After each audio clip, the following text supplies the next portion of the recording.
Hi guys, my name is Eleni. Welcome to me and welcome to Let's Not Talk Politics, where we talk about anything and everything not politics. So if you like, you can subscribe, turn on notifications, use your big beautiful brains to leave me a comment. Today, let's talk digging up famous dead people, because,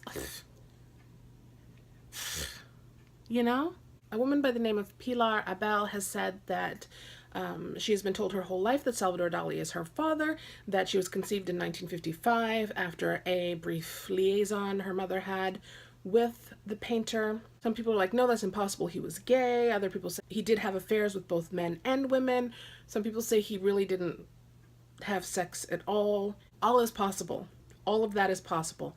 So could she be his daughter? I don't know. Then I was reading this Mental Floss article about essentially famous dead people that science would like to dig up for various reasons. Some of them being Leonardo da Vinci, Napoleon Bonaparte, Galileo. Like, there's a whole list. I'll link the Mental Floss article below so you can see for reasons. Like, they have reasons. They're not just like, let's just dig people up, guys. Let's just do this. So they want to know, like with Galileo, he had claimed in his lifetime that Saturn was not round, and they wanted to see if they could test his DNA to see if there was something going on, like he had a disease of the eyes that impeded his vision, so maybe he wasn't seeing things properly because Saturn is round, right? But he wasn't seeing it round, so was it his vision? Was it the equipment he was using at the time? With Napoleon Bonaparte, there is claim that he was poisoned. There is also claim that where he is officially buried is actually his butler and not really him.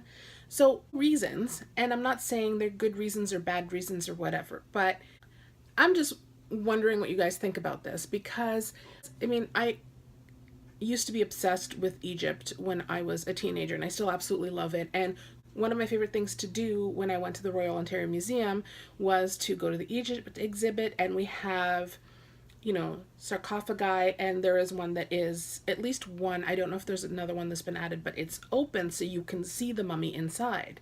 And we call it the mummy, but the mummy is also a person that was actually alive and was dug up and put in a museum. So, and with respect to Egypt or any other kind of ancient civilizations, there's always been a bit, to me, of a gray area where on one hand you're like, man, this is so cool. This person was alive like thousands of years ago and I get to see him, and they've studied him, and we know like what they ate, and we know a little more about their lives.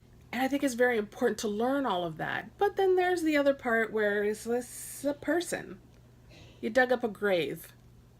And a lot of time with the museums, like, they don't open the sarcophagi, but if they find it open, then they, and if they are respectful as they can be. So I'm kind of all over the place. Like, I love the stuff you can learn. And also then you gotta kind of shake yourself out of it and like, what?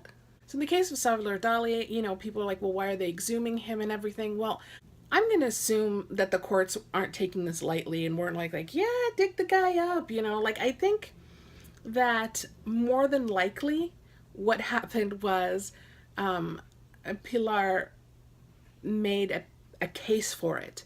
Like, there is a reason to do this. I don't think that courts spend money to dig people up for no reason.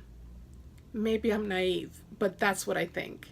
So yes, we all hear Galileo. Would you like to know if he had a problem with his vision and maybe that skewed his perception of what he reported and everything? Yeah, I kind of would like to read that article, right? And is Napoleon really there? And if he's not there, where is he?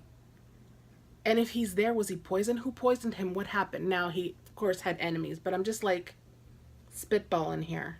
I guess, like, after this video, if you want, and if you haven't seen this Mental Floss article, click on it, read it, and let me know what you think. It's a pretty quick read. It's very kind of concise to the point, and it's a good read. So yeah, should we just leave people alone where they're resting? Or should we find out more about them? Again, thank you always for watching. Please take care of yourself so you can take care of each other, and I will see you very soon.